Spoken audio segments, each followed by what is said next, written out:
أعوذ بالله من الشيطان الرجيم بسم الله الرحمن الرحيم وصلى الله على محمد وعلى آله الطيبين الطاهرين الذين أذهب الله عنهم الرجس وطهرهم تطهيرا اللهم صل على محمد وآل محمد ولعنة الدائمة الباقية على أعدائهم ومنكر فضائلهم وغاصب حقوقهم أجمعين من يوم عداوتهم إلى قيام يوم الدين أما بعد عباد الله أوصيكم ونفسي بتقوى الله فإن التقوى خير الزاد وبحل المعاد وتنفع يوم لا ينفع فيه مال ولا بنون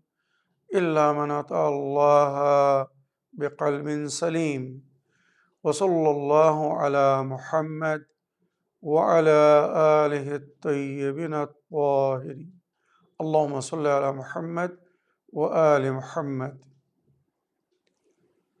أما بعد আমার প্রিয় দর্শক ও শ্রোতাবৃন্দ আসসালামু আলাইকুম ওয়া রাহমাতুল্লাহি ওয়া বারাকাতুহু আপনাদের সকলকে আন্তরিক সালাম ও শুভেচ্ছা জানিয়ে আজকের অনুষ্ঠান ইসলাম ইন বাংলায় আপনাদেরকে স্বাগতম জানাই। আজ পবিত্র রমজান মাসের 10 তারিখ, সুতরাং সর্বপ্রথম আমি আজকের দিনের দোয়া পড়ব ও তার ব্যাখ্যা করব। তারপরে আজকের রাত্রে কত রাকাত নামাজ পড়তে হবে সেটা উল্লেখ করব। তারপরে ইনশাআল্লাহ আজ উম্মুল মুমিনিন নবী করিম সাল্লাল্লাহু আলাইহি ওয়া আলিহি ওয়াসাল্লামের সর্বঘনিষ্ঠ এবং জানপ্রিয় স্ত্রী জনাবে খাদিজাতুল কুবরার ওয়াফাতের তারিখ, তাই জনাবে খাদিজাতুল কুবরার সংক্ষিপ্ত জীবনী আপনাদের সামনে তুলে ধরব। আসুন সর্বপ্রথম আজকের দিনের দোয়া পড়ি। বিসমিল্লাহির রহমানির রহিম। আল্লাহুম্মা ইজআলনি ফীহি মিনাল মুতাওয়াক্কিলিনা আলাইক ওয়াজআলনি ফীহি মিনাল ফাইজিনা লাদাইক ওয়াজআলনি ফীহি মিনাল মুকাররিবিনা ইলাইক বিইহসানিকা ইয়া গায়াতাত তালিবিন আল্লাহুম্মা সাল্লি আলা মুহাম্মদ ওয়া আলি মুহাম্মদ। হে আল্লাহ রাব্বুল আলামিন, আজ আমাকে তাদের মধ্যে গণ্য করুন যারা আপনার প্রতি পরিপূর্ণ বিশ্বাস রাখেন। আমাকে তাদের অন্তর্ভুক্ত করুন যারা আপনার উপরে তাওয়াক্কুল রাখে, আপনার উপরে ভরসা রাখে। আল্লাহুম্মা ইজআলনি ফীহি মিনাল মুতাওয়াক্কিলিনা আলাইক, যারা আপনার প্রতি পরিপূর্ণ বিশ্বাস ও ভরসা রাখে। মনে রাখবেন, কোরআনে আল্লাহ রাব্বুল আলামিন বলেছেন, ওয়ামাই ইয়াতাওয়াক্কাল আলাল্লাহ ফাহুয়া হাসবুহ, যে আল্লাহর প্রতি ভরসা রাখবে সেই আল্লাহই তার জন্য যথেষ্ট হবে। তো আমরা যদি সমস্ত বিষয়ে নিজের প্রতিপালকের উপরে পরিপূর্ণ বিশ্বাস রাখি, ভরসা করি, তো আল্লাহ রাব্বুল আলামিন আমাদের ভরসাকে ভাঙবেন না। আল্লাহ রাব্বুল আলামিন আমাদেরকে নিরাশ করবেন না।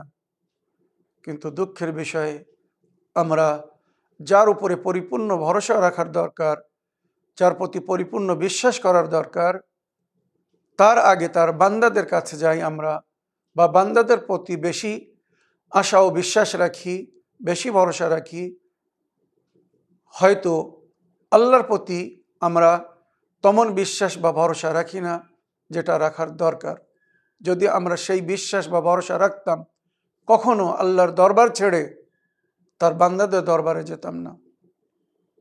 হ্যাঁ, বান্দাকে আল্লাহ রাব্বুল আলামিন ওসিলা করেছেন, জরিয়া করেছেন। বান্দাই বান্দার কাজে আসে, ভাই ভাইয়ের কাজে আসে। তবে তার অর্থ এটা নয় যে আমি সমস্ত বিষয়ে নিজে চেষ্টা না করে, নিজের প্রতিপালকের দরবারে হাজরি না দিয়ে, তার কাছ থেকে না চেয়ে যখনই কিছু প্রয়োজন হবে সঙ্গে সঙ্গে বান্দার কাছে ছুটে যাচ্ছে না। আত্মবিশ্বাস সৃষ্টি করতে হবে, নিজের প্রতিপালকের ওপরে পরিপূর্ণ বিশ্বাস রাখতে হবে।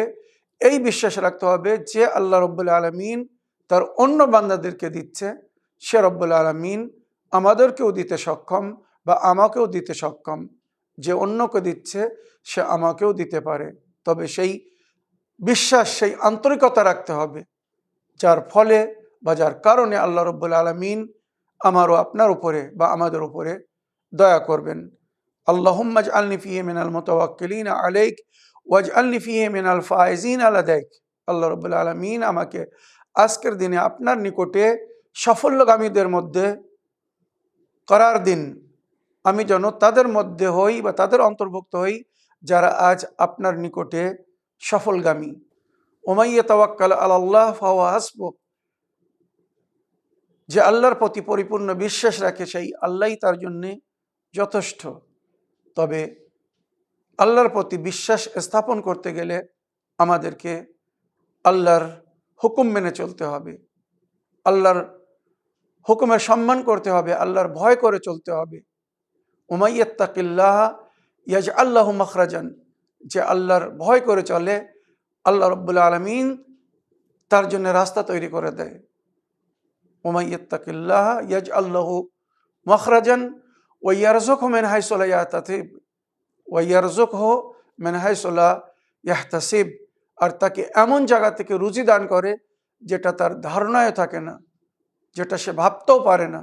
তো আল্লাহর ভয় করে যদি আমরা চলি আর আল্লাহর প্রতি বিশ্বাস রাখি, তো আল্লাহ রাব্বুল আলামিন অবশ্যই আমাদের মনোকামনা আশাকে পূরণ করবেন।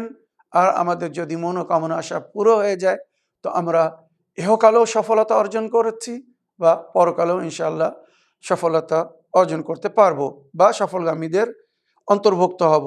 ওয়াজআলনি ফিহি মিনাল মুকাররাবিনা ইলাইক। আর আল্লাহ রাব্বুল আলামিন আজকে আমাকে নিজের নিকটতম বান্দাদের অন্তর্ভুক্ত করো। ইয়া গায়াতাত তামিন। এই সমস্ত আশাকারীদের আশাকে পূরণ করনেওয়ালা। গায়াত তালেবিন বলা হয় মনোকামনা আশার শেষ আশ্রয়, যার মাধ্যমে আমাদের মনোকামনা আশা পুরো হবে। আর তিনি হচ্ছেন আল্লাহ রাব্বুল আলামিন। তো হে আমার প্রতিপালক, আজকের দিনে আমাদের সকলের পক্ষে এই দোয়াকে কবুল করুন। আমিন ইয়া রাব্বাল আলামিন। এবারে আসুন আজকের রাত্রের নামাজ বিষয়ে বলি। আজ 10 রমজান, তো আজকের দিনগত যে রাত হবে 11ই রমজানের রাত, 11তম রমজানের রাত। সুতরাং আজকের রাত্রে 2 রাকাত নামাজ পড়তে বলা হয়েছে। 11ই রমজানের রাত্রে 2 রাকাত নামাজ নিয়ত হবে। আমি সবে 11 রমজানের 2 রাকাত নামাজ পড়িতেছি কুরবাতান ইলাল্লাহ। প্রতি রেখাতে সূরা আলহামদের পরে 20 বার সূরা কাউসার পড়তে হবে। ইন্না আতাইনাকাল কাউসার। মনে রাখবেন, প্রতি রেখাতে সূরা আলহামদ পড়ার পরে 20 বার ইন্না আতাইনাকাল কাউসারের সূরা পড়তে হবে। 2 রাকাত নামাজ সহজ নিয়ত বললাম, সকালের নামাজের মতো 2 রাকাত নামাজ হবে। প্রতি রেখাতে সূরা আলহামদ পড়ার পরে 20 বার সূরা কাউসার পড়তে হবে। আসুন এবার আমি আজকের দিনের ইসলামিক ইতিহাস আপনাদের সামনে তুলে ধরতে চাই। আজ 10 রমজান। আজ উম্মুল মুমিনিন জনাবে খাদিজাতুল কুবরা সালামুল্লাহ আলাইহার ওয়াফাতের তারিখ। মনে রাখবেন, 10 রমজান 10 বেসআত। নবী করিম সাল্লাল্লাহু আলাইহি সাল্লাম 40 বছর বয়সে মবউস বা রিসালাত হয়েছিলেন। মবউস বা রিসালাত হওয়ার 10 বছর পরে জনাবে খাদিজাতুল কুবরা পরলোক গমন করেছিলেন। 10 রমজান 10 বেসআত, হিজরাতের 3 বছর আগে নবী করিম সাল্লাল্লাহু আলাইহি সাল্লাম 53 বছর বয়সে মবউস বা রিসালাত হওয়ার 13 বছর পরে মক্কা থেকে মদিনায় হিজরত করেছিলেন। তো হিজরতের 3 বছর আগে জনাবে খাদিজাতুল কুবরা পরলোক গমন করেছিলেন।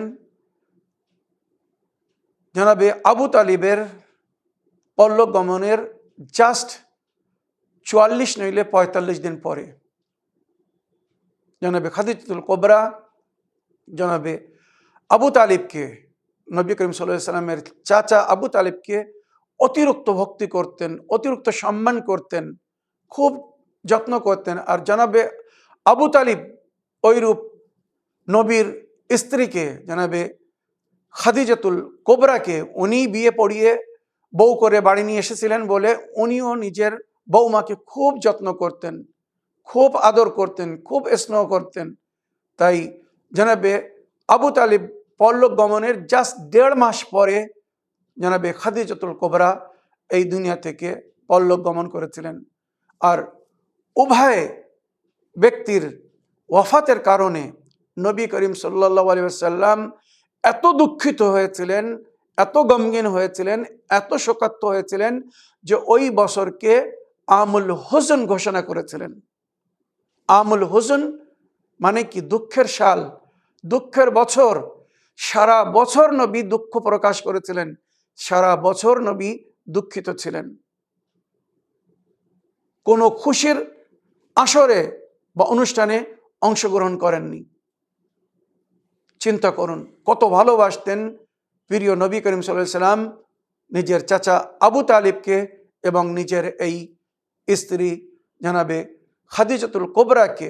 তাই নবী করিম সাল্লাল্লাহু আলাইহি সাল্লাম জনাবে খাদিজাতুল কুবরার সম্পর্কে বলেছিলেন যে খাদিজা তখন আমার সাথ দিয়েছে যখন আমার কেউ সাথ দিচ্ছিল না।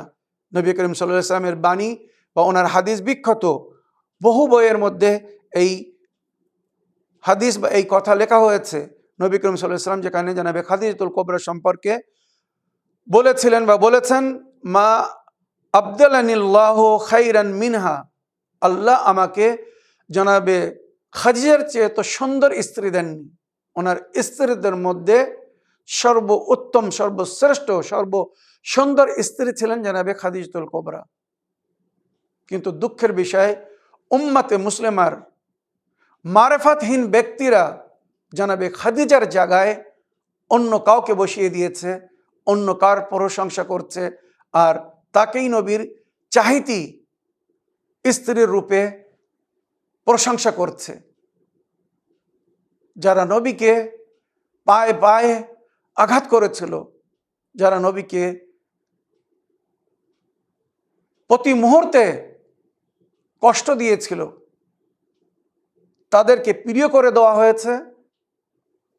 যাদের সম্পর্কে কোরআনের আয়াতে উল্লেখ হয়েছে, তোমরা দুজন তওবা করো, যদি তওবা না করো তো আল্লাহ রসুল তোমাদেরকে ক্ষমা করবেন না।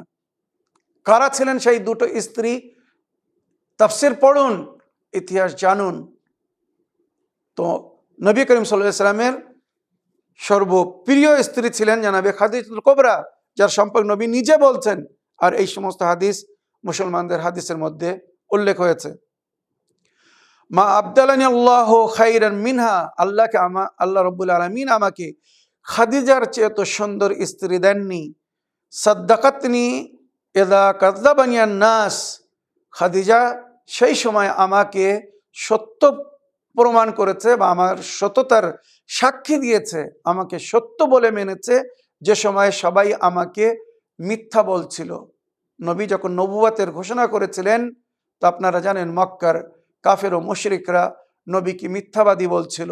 আয়াজুবিল্লাহ সুম্মা আয়াজুবিল্লাহ, যে ইনি মিথ্যা দাবি করছেন, ইনি না কোনো নবী, না এনার উপরে কোনো ওয়াহি নাজিল হয়েছে, যেটা এজিদ বা এজিদের পূর্বপুরুষরাও বলছিল, আপনারা জানেন।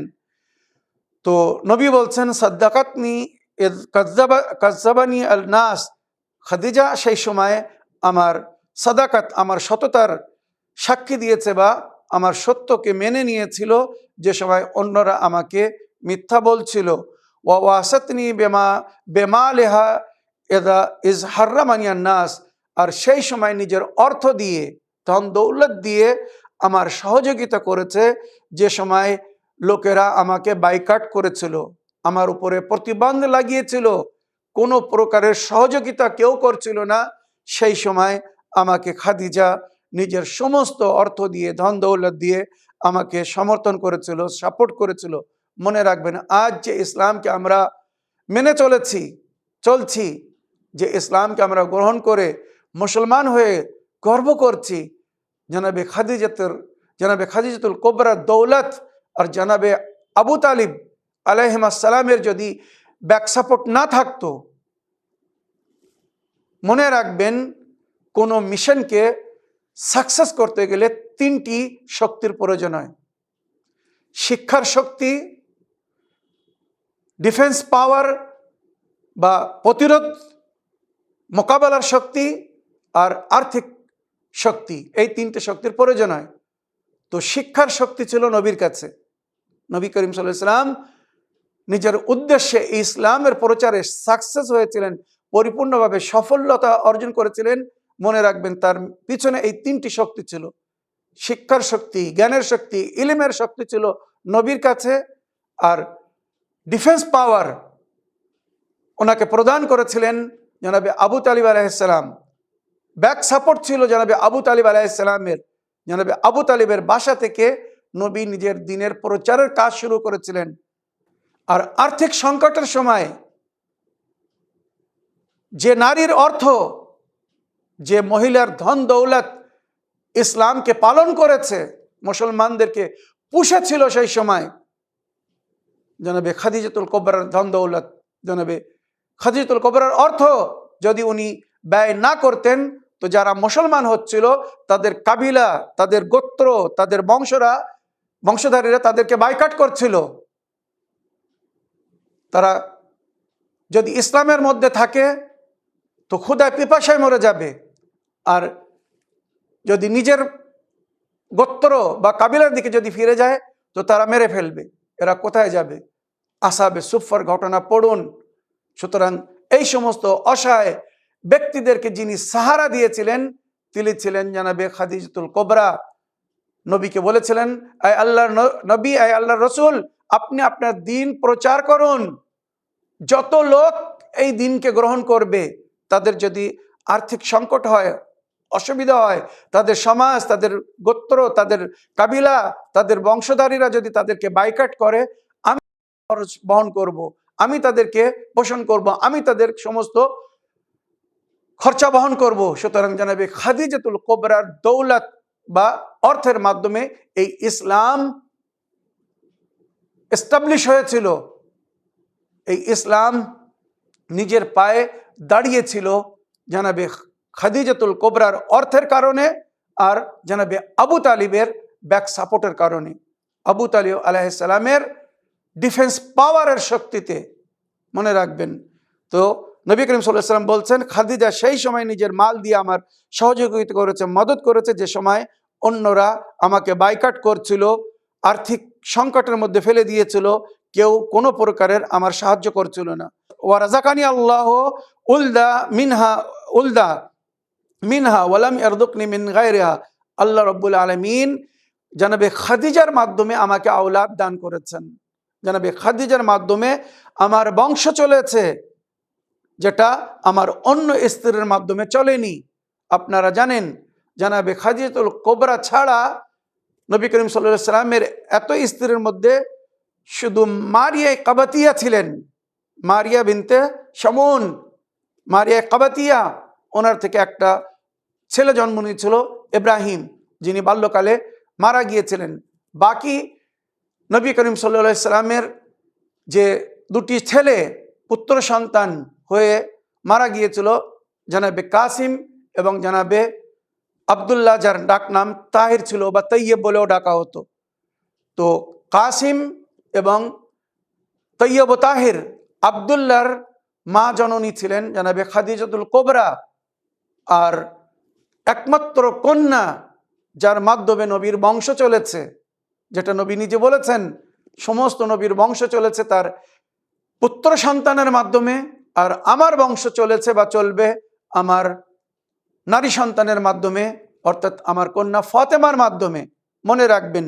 তো যেটা ইতিহাস লিখছে বা ইতিহাস বলছে, জানাবে খাদিজাতুল কোবরার 3টি সন্তান ছিল, 2টো ছেলে হয়ে মারা গিয়েছিল, আর একটা কন্যা ফাতেমা জাহরা সালামুল্লাহ আলাইহা, যার থেকে জানাবে খাদিজাতুল কোবরা ও নবীর বংশ চলেছিল। ইতিহাস লিখছে জানাবে খাদিজাতুল কোবরা। এবারে আমি এখান থেকে পরস্পর জানাবে খাদিজাতুল কোবরার ইতিহাস শোনাচ্ছি, ভালো করে মন দিয়ে শুনবেন, এগুলো জানার বা শোনার প্রয়োজন আছে। জানাবে খাদিজাতুল কোবরার নাম হচ্ছে খাদিজা বিনতে খুয়াইলাদ বিন আসাদ। খাদিজা বিনতে খুয়াইলাদ, খুয়াইলাদ ওনার পিতা, খুয়াইলাদ ইবনে আসাদ ওনার পিতার নাম, আর খাদিজা ওনার নাম। আর ওনার মার নাম ছিল, জানাবে খাদিজাতুল কোবরার মায়ের নাম ছিল ফাতেমা বিনতে জায়েদা। ফাতেমা বিনতে জায়েদা জানাবে খাদিজাতুল কোবরার মায়ের নাম ছিল। ওনার মাতা এবং পিতা উভয়ই কুরাইশ বংশ থেকে ছিলেন। আর আরবে পুরনো যুগে আপনারা জানেন, সমস্ত গোত্র বা কাবিলারা নিজের গোত্র বা নিজের কাবিলার মধ্যে বিয়ে শাদী করত। কাউকে কাবিলার বাইরে যেয়ে বিয়ে শাদী করার অনুমতি ছিল না। তাদের মধ্যে একটা ফখর বলুন, গোমর বলুন, বা একটা অহংকার বলুন, যাই বলুন, সমস্ত আরব কাবিলারা নিজের কাবিলার মধ্যে বিয়ে শাদী করত, নিজের কাবিলার মধ্যে সম্পর্ক গড়ত। সুতরাং ইসলাম পরিষ্কার বলছে বা ইতিহাস পরিষ্কার বলছে, জানাবে খাদিজাতুল কোবরা কুরাইশ বংশ থেকে ছিলেন। সুতরাং ওনার বিবাহ কুরাইশ বংশ ছাড়া মুসলমানেরা যে 2টি বংশের নাম নেয়, দুঃখের বিষয় মনে রাখবেন, কাবিলায় বানি তামিম এবং কাবিলায় বানি মখজুম, 2টো আরবের গোত্র ছিল, কাবিলা ছিল। ওই 2 গোত্রের 2 পুরুষের সঙ্গে নাকি জানাবে খাদিজাতুল কোবরার বিবাহ হয়েছিল। এটা পরিপূর্ণ মিথ্যা ইতিহাস, তৈরি করা ইতিহাস। জানাবে খাদিজাতুল কোবরার নবীর আগে কারোর সঙ্গে বিবাহ হয়নি। জানাবে ফাতেমা জাহরা সালামুল্লাহ আলাইহার জন্মের সম্পর্কে আপনারা জানেন, আল্লাহ রাব্বুল আলামিন যে পবিত্র ব্যবস্থা করেছিলেন, নবী করিম সাল্লাল্লাহু আলাইহি ওয়াসাল্লামকে 40 দিন রোজা রাখতে বলেছিলেন, আর প্রতিদিন জান্নাত থেকে ইফতারের সময় খাদ্য আসতো। 40 দিন সেই খাদ্য খাওয়ার পরে ওনাকে অনুমতি দেওয়া হয়েছিল নিজের স্ত্রী জানাবে খাদিজার সঙ্গে মিলনের।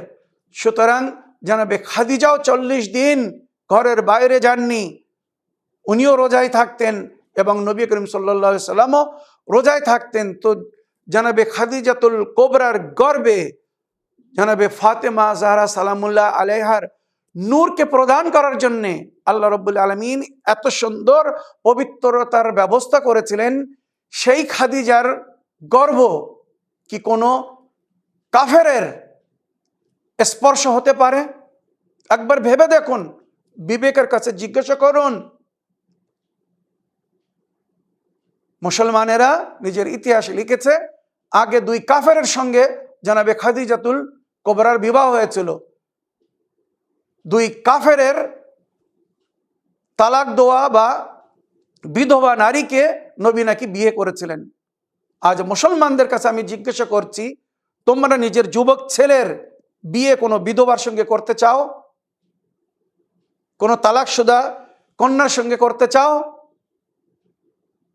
আর নবী সমস্ত বিষয়ে সর্বশ্রেষ্ঠ ছিলেন, সুন্দর ছিলেন। তাহলে তানার বংশধারীরা কি করে এমন কন্যার সঙ্গে নিজের সন্তানকে বিয়ে দিবেন যে বিধবা বা তালাকশুদা? এটা একটা মিথ্যা অপবাদ জানাবে খাদিজাতুল কোবরার উপরে। মনে রাখবেন, যেটা ইতিহাস লিখছে বা ইতিহাসে পাওয়া যাচ্ছে, মনে রাখবেন, নবী করিম সাল্লাল্লাহু আলাইহি ওয়াসাল্লাম যে বছর জন্ম নিয়েছিলেন, ওই বছরে জানাবে খাদিজাতুল কোবরাও জন্ম নিয়েছিলেন, যেটা ইতিহাসে লেখা হয়েছে। আমি এখন পুরো ইতিহাস আপনাদেরকে শোনাচ্ছি খুব অল্প সময়ের মধ্যে। জানাবে খাদিজাতুল কোবরার মাতা পিতা দুজনেরই নাম বললাম। ওনার 3টে ভাই ছিল, হেসাম বিন খুয়াইলাদ, আওয়াম বিন খুয়াইলাদ আর নওফল বিন খুয়াইলাদ। আর ওনার মাত্র একটি বোন ছিল, হালা বিনতে খুয়াইলাদ। এই হালা বিনতে খুয়াইলাদ ওনার বড় বোন ছিল। উনি যখন মারা যাচ্ছিলেন, তখন ওনার 3টে কন্যা ছিল, যে 3টে কন্যাকে জনাবে খাদিজা লালন পালন করেছিলেন, আর বিয়ের সময় নবীর অনুমতি নিয়ে নিজের সঙ্গে নবীর বাড়িতে নিয়ে এসেছিলেন। তাই মুসলমানেরা ওই 3 কন্যাকে নবীর কন্যা বলে, যাদেরকে নবী অ্যাডপ্ট করেছিলেন, কোলে নিয়েছিলেন, গোদ নিয়েছিলেন, যাকে কালালা বলা হয়। এই ইতিহাস জানার প্রয়োজন আছে।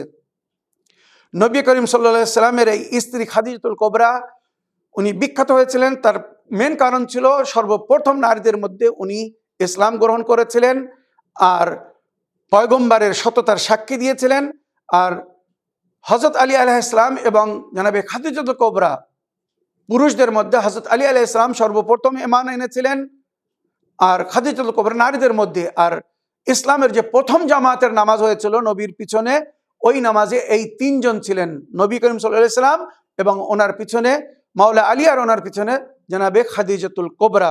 মনে রাখবেন, জনাবে খাদিজাতুল কুবরার জন্ম, যেটা ইতিহাস লিখছে, নবী করিম সাল্লাল্লাহু আলাইহি সাল্লামের বেসাতের 4 দশক আগে। 4 দশক মানে 40 বছর আগে।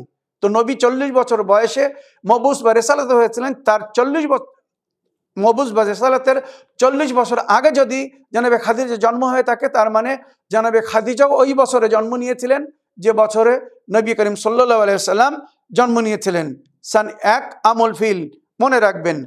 এবারে নবী করিম সাল্লাল্লাহু আলাইহি সাল্লামের এই জনাবে খাদিজাতুল কুবরা মক্কায় জন্ম নিয়েছিলেন, আর ওখানেই উনি বসবাস করেছিলেন, মক্কায় পুরো জীবন কাটিয়েছিলেন, আর ওনার শেষ নিঃশ্বাস মক্কায় ত্যাগ করেছিলেন।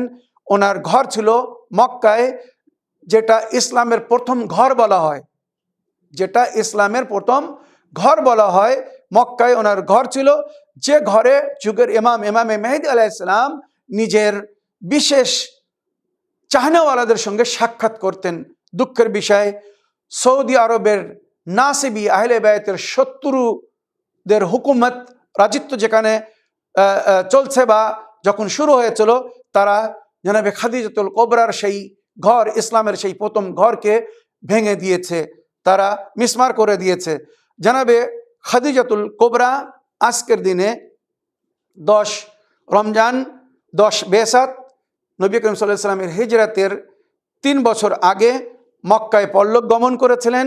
জান্নাতুল মাআলা, মক্কার বিখ্যাত কবরস্থান, ওখানে ওনার পবিত্র সমাধি বা কবর, যার উপরে আগে গম্বুজ তৈরি করা ছিল, রওজা তৈরি করা ছিল, জনাবে খাদিজাতুল কুবরা এবং ওনার ছেলে জনাবে কাসিম, উভয়ের কবর পাশাপাশি, আর তার উপরে সুন্দর রওজা তৈরি করা ছিল, যেটা সৌদি গভর্নমেন্ট যখন জান্নাতুল বাকি ভেঙেছিল, ওই সঙ্গে সঙ্গে মহসেনা ইসলাম উম্মুল মুমিনিন জনাবে খাদিজাতুল কুবরার কবরও ভেঙে দিয়েছিল।